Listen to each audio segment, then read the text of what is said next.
اعوذ باللہ من الشیطان الرجیم بسم اللہ الرحمن الرحیم۔ سورہ کہف آیات نمبر 92 تا 101 میں قریش کے ذریعے کیے گئے یہود کے ایک سوال کا جواب، جس میں ذوالقرنین کے اگلے سفر کا قصہ بیان کیا گیا ہے، اور آخر میں پھر ذوالقرنین کی زبانی اسی حقیقت کی طرف اشارہ کہ جب اللہ کے وعدے کا وقت آئے گا تو سب کچھ ختم ہو جائے گا۔ جب سور پھونکا جائے گا تو ہر چیز درہم برہم ہو جائے گی اور کفار کو جہنم اپنے سامنے نظر آئے گی۔ اعوذ باللہ من الشیطان الرجیم ثم اتبع سببا۔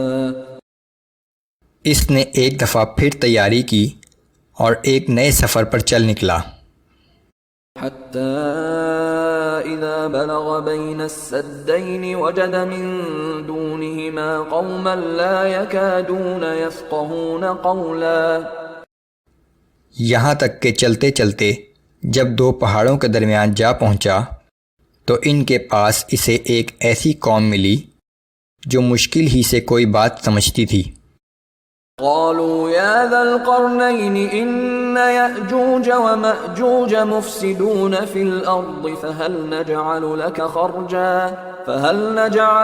خرجا على أن تجعل بيننا وبينهم سدا۔ ان لوگوں نے کہا کہ اے ذوالقرنین، یاجوج ماجوج ہماری سرزمین میں آ کر بڑا فساد مچاتے ہیں، تو کیا ہم تیرے لیے کچھ خراج مقرر کر دیں کہ تو ہمارے اور ان کے درمیان ایک دیوار بنا دے۔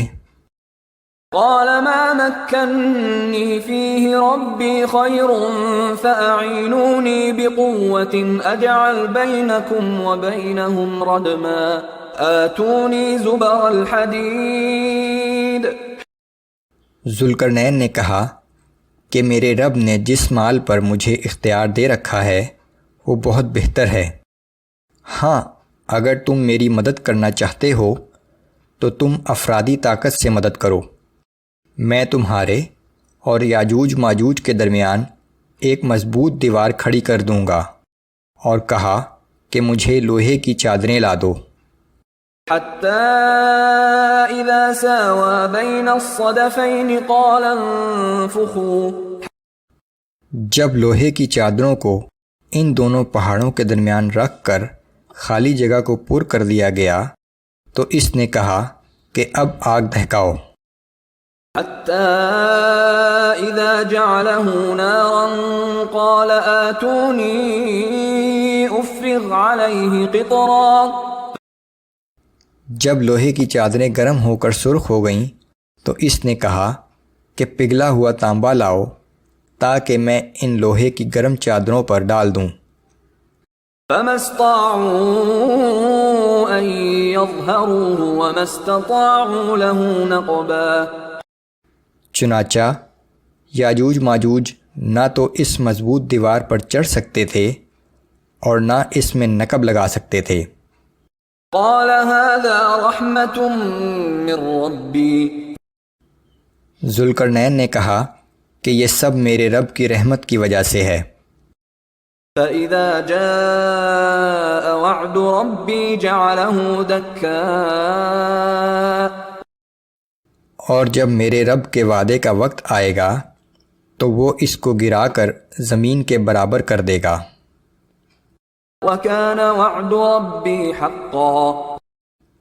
اور میرے رب کا وعدہ یقیناً پورا ہو کر رہے گا۔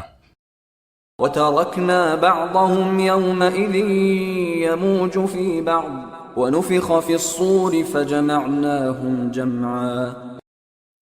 اور ہم اس وقت ان سب کو آزاد کر دیں گے اور وہ موجوں کی طرح ایک دوسرے میں گھس جائیں گے، پھر سور پھونکا جائے گا اور ہم سب کو میدان حشر میں جمع کر لیں گے۔ وعرضنا جہنم یومئذ للکافرین عرضا۔ اور اس دن ہم جہنم کو کافروں کے سامنے لے آئیں گے۔ الذين كانت أعينهم في غطاء عن ذكري وكانوا لا يستطيعون سمعا.